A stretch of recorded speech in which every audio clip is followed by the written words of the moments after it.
পরম প্রেমময় শ্রী শ্রী ঠাকুর বলেন, জীবনকে পরিপূর্ণরূপে ভোগ করতে হলে, ইষ্ট প্রতিষ্ঠার আনন্দ উদ্যমে অঢেল হতে হলে সুস্থ ও শক্তিশালী দেহের প্রয়োজন।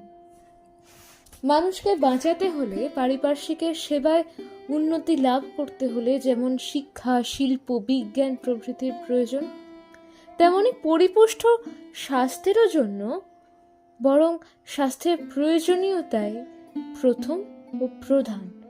কারণ স্বাস্থ্যই ঐশ্বর্য, স্বাস্থ্যই সামর্থ্য। সকলকে নীরোগ রাখিবার জন্য শ্রী শ্রী ঠাকুর কত চেষ্টাই না করিতেন দেখিয়াছি। যখনই বসন্ত, কলেরা প্রভৃতি কোনো সংক্রামক ব্যাধির প্রাদুর্ভাব দেখা যাইত, তিনি তৎক্ষণাৎ প্রতিষেধক ঔষধ প্রস্তুত করাইয়া আশ্রমবাসী ও নিকটবর্তী গ্রামবাসী, শিশু, যুবক, বৃদ্ধ, নরনারীকে নিজের সম্মুখে উপস্থিত থাকিয়া তাহা সেবন করাইতেন এবং অনতি বিলম্বে রোগ প্রতিকারের উপযোগী যাবতীয় ব্যবস্থা যথাযথ প্রতিপালন করিতে জনে জনে উপদেশ দান করিতেন। তদঞ্চলের অধিবাসীরা তখন সকলেই নদীর জল পান করিত।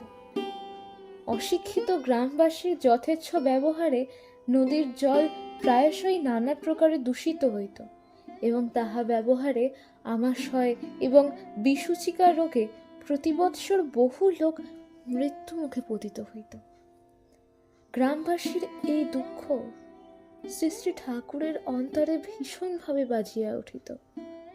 যাহাতে মহামারী প্রভৃতি সংক্রামক রোগের প্রকোপ না হইতে পারে এবং জনসাধারণের স্বাস্থ্য ভালো থাকে, এজন্য পানীয় জলের সুব্যবস্থার জন্য শ্রী শ্রী ঠাকুর বহু অর্থ ব্যয় করিয়া চারিদিকে অনেকগুলি নলকূপ খনন করাইয়া দিয়াছিলেন।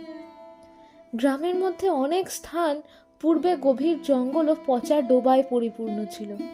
এজন্য স্থানটি দারুণ ম্যালেরিয়া রোগের প্রিয় আবাসভূমি হইয়া উঠিয়াছিল।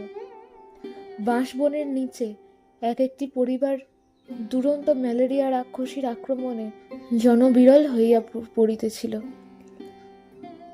কয়েক বৎসরের চেষ্টায় শ্রী শ্রী ঠাকুর সে স্থানে যে সকল কর্মপ্রতিষ্ঠান স্থাপন করিয়াছিলেন এবং চতুর্দিকে রাস্তাঘাট প্রভৃতি নির্মাণ করিয়াছিলেন, তাহাতে কদর্য স্থানগুলির অধিকাংশই পরিষ্কার পরিচ্ছন্ন হইয়া উঠিয়াছিল।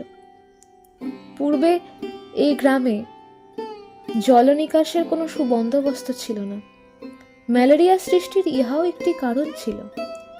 শ্রী শ্রী ঠাকুর যথেষ্ট পরিশ্রম ও অর্থ ব্যয়ে পয়ঃপ্রণালীর সুব্যবস্থা করিয়া দিয়াছিলেন। গ্রামটির স্বাস্থ্য সে কারণে দিন দিনই বেশ ভালো হইয়া উঠিতেছিল। অন্ধ কুসংস্কারাচ্ছন্ন গ্রামবাসীদের মধ্যে এই সকল পরিবর্তন আনয়ন করিতে শ্রী শ্রী ঠাকুরকে যে কত কষ্ট সহ্য করিতে ও বেগ পাইতে হইয়াছিল তাহা বলিবার নয়।